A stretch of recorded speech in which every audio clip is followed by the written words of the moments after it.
Emily Blunt had a terrible day on the set of the iconic Disney movie because her 10-year-old wild co-star kept getting in the way. While remakes of beloved Disney films have recently become the norm, this wasn't the case for Emily Blunt's Mary Poppins Returns. Disney genuinely produced something new with the legendary IP when it was released in 2018. Unlike prior remakes of classic stories that recycled the same plot to capitalize on the success of the originals, this also acknowledged the legacy of the 1964 movie. The Legacy sequel, which takes place 25 years after the events of the first movie, features outstanding performances from all of the actors, but especially from Emily Blunt, who plays the mystical nanny. Blunt, however, found it difficult to work on the sequel because of her boisterous 10-year-old co-star. Emily Blunt found working with her 10-year-old co-star to be challenging. Joel Dawson had no experience in the film business, in contrast to the cast of Mary Poppins Returns, which included actors like Emily Blunt and Meryl Streep who had extensive expertise. Although it may have been cute from the outside, Blunt didn't find it easy to film with the 10-year-old because he was having so much fun on the sets.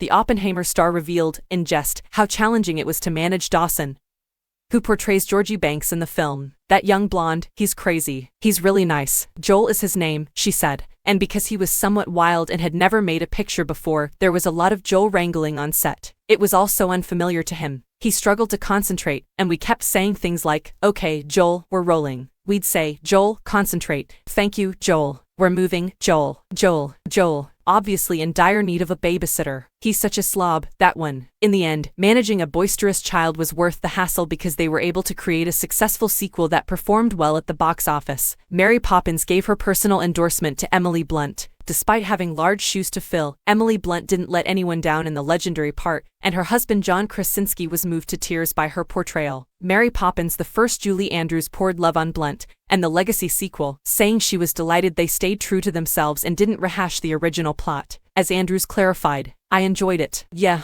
look, the first movie was produced more than 50 or 60 years ago. It's about time a second one was permitted, in my opinion." Additionally, this was unrelated to the earlier one. It wasn't like they were simply telling the first tale again. There were numerous Mary Poppins books by P.L. Travers in the vault, so a new one had to be created.